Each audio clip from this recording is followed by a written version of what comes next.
ஓம் ஸ்ரீ சச்சிதானந்தாய் வித்மகி ஸ்ரீனிவாசாய தீமகி தன்னோ சாகி பிரஜோதயாது. பரதன் அவிட்ட நட்சத்திரம். அவளுக்கு உடல் உபாதிகள் கொஞ்சம் இருக்கு. இப்பதான் ஹாஸ்பிட்டல்ல இருந்து அவ வந்தா.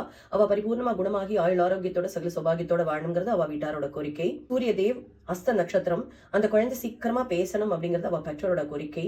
சுவாமி உங்களுடைய பரிபூர்ண அனுகிரகத்தால அந்த குழந்தை நன்னா பேசி நன்னா படிச்சு பெரிய ஆளாகி பெரிய இடத்துல உட்காந்து லைஃப்ல நன்னா செட்டில் ஆகணும். பரிபூர்ண அனுகிரகம் உங்களோட இருக்கணும். சித்ரா அஸ்த நட்சத்திரம். அவளுக்கு நல்ல ஹெல்த் இருக்கணும் அப்படிங்கிறது தான் பிரார்த்தனை. தானியா கோபி அஸ்த நட்சத்திரம். இந்த குழந்தைக்கு இன்சுலின் இது பண்ணிட்டு இன்ஜெக்ட் பண்ணிட்டு இருக்கா. குணமாகி ஆயுள் ஆரோக்கியத்தோட சகல சௌபாகியத்தோட குடும்பத்தோட நிம்மதியா இருக்கணுங்கிறது அவ வீட்டாரோட கோரிக்கை. சாய் பிரணவ் அஸ்த நட்சத்திரம். நல்ல ஹெல்த்தும் அந்த குழந்தைக்கு நல்ல எஜுகேஷனும் கிடைக்கணுங்கிறது அவ வீட்டாரோட கோரிக்கை. ரம்யா அஸ்த நட்சத்திரம். அவளுக்கு நல்ல உடல் ஆரோக்கியம் கிடைக்கணும், நல்ல அமைதியான வாழ்க்கை இருக்கணுங்கிறது அவ வீட்டாரோட கோரிக்கை. சௌமியா திருவோண நட்சத்திரம்.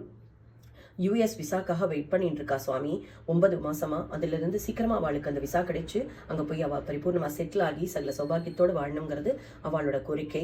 பிரேமராணி பூர நட்சத்திரம். அவளோட அம்மா கொடுத்த சொத்து அவளுக்கு கிடைக்கணும். அதுல சில லீகல் இஷ்யூஸ் இருக்கு. அவளுக்கு கிடைக்க வேண்டியது அடுத்த இடத்துக்காரா சொந்தமாக்கின்னு இருக்கா. அது இவாளுக்கே கிடைக்கணுங்கிற கோரிக்கை அவ வச்சிருக்கா சுவாமி. அவளுடைய உடல்நிலையில எந்த விதமான பிரச்சனைகளும் இல்லாம மன சஞ்சலங்கள் எல்லாம் போக்கி சகல விதமான சௌபாகியங்களோட இந்த ஆஸ்தியும் அவளுக்கு சேரணும் அப்படிங்கிற கோரிக்கையை வச்சிருக்கா சுவாமி. சீக்கிரமா உங்களுடைய அனுகிரகத்தால் அது நடக்கணும் அப்படிங்கறது அவளுடைய பிரார்த்தனை. தேவேந்திரன் புனர்பூசம். அவ மார்ச் 10ஆம் தேதி அப்பாயின்மெண்ட் வாங்கியிருக்கா கார்டியாலஜிஸ்ட் இருந்து. அவளுக்கு எந்த விதமான பிரச்சனையும் இல்லைன்னு சொல்லிட்டு நீங்க உங்களுடைய பரிபூர்ண அனுகிரகத்தால பரிபூர்ணமா குணமாக்கி ஆயுள் ஆரோக்கியத்தோட சகல சௌபாகியத்தோட வச்சுக்கணும் அப்படிங்கிற பிரார்த்தனையும் உங்களுடைய பாதத்தடியில் அவ சமர்ப்பிச்சிருக்கா. வேலு சாந்தி அவளுடைய ஃபேமிலி மிக சந்தோஷமா ஆயுள் ஆரோக்கியத்தோட சகல சௌபாகியத்தோட வாழணும் அப்படின்னு பிரார்த்தனை.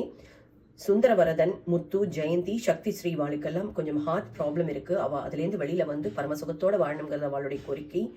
வசந்தி அவளுக்கு வேலையும் நல்ல அனுகூலமா அமையணும், அவளுடைய ஹெல்த்தும் நன்னா இருக்கணும் அப்படிங்கிறது அவளுடைய கோரிக்கை. மஞ்சுளா செல்வகுமார் ராஜராஜேஸ்வரி இலக்கியா அவளுக்கு உடல் ஆரோக்கியத்தோட சகலவிதமான சம்பத்தும் கிடைக்கணுங்கிறது அவ வீட்டாரோட கோரிக்கை. முருகதாஸ் மீனா கோபாலகிருஷ்ணன் கோகுல் வர்ஷினி நந்திதா இவ எல்லாருக்கும் ஆயுள் ஆரோக்கியத்தோட சகல சௌபாகியத்தோட வாழணுங்கிறது அவ வீட்டாரோட கோரிக்கை. முருகதாஸ் அவளுக்கு வாயில கேன்சர் இருக்கு, மூட் கேன்சர். அதுல இருந்து அவ பரிபூர்ணமா குணமாகி அவ சௌபாகியத்தோட குடும்பத்தோட ஒற்றுமையை அனுசரணையா வாழக்கூடிய பாக்கியத்தை நீங்க கொடுக்கணும் அப்படின்னு பிரார்த்தனை வச்சிருக்கா சுவாமி. அது மட்டும் இல்லாம முஸ்லீம் கண்ட்ரியில ஓரளவுக்கு பரவாயில்லைனாலும் இருந்தாலும் அந்த பதட்ட சூழ்நிலை மக்களை நிம்மதியா இருக்க வாழ விடலை அப்படிங்கிறது நிறைய சகோதர சகோதரிகள் நம்மளுக்கு அனுப்பிட்டே இருக்கா. அவ எல்லாருக்கும் சீக்கிரமா சீரான வாழ்வு கிடைக்கணும். எல்லாம் ரொம்ப ரொம்ப தேங்க்ஸ். அவளுக்கெல்லாம் நல்லது நடந்துட்டு இருக்கு. அது ரொம்ப ரொம்ப தேங்க்ஸ். புதுசா வந்திருக்கிற கோரிக்கைகளையும் அதே மாதிரி நீங்க நிறைவேற்றி சகல சௌபாகியத்தோட சந்தோஷமா ஆரோக்கியத்தோட குடும்பத்தோட நிம்மதியா சந்தோஷமா செல்வ வளத்தோட வாழணும் அப்படிங்கிற பொதுவான கோரிக்கையும் முன்வைக்கிறோம் சுவாமி. உங்களுடைய பரிபூர்ண அனுகிரகத்தால எல்லாத்தையும் சித்தி பண்ணி கொடுக்கிறோம். ஓம்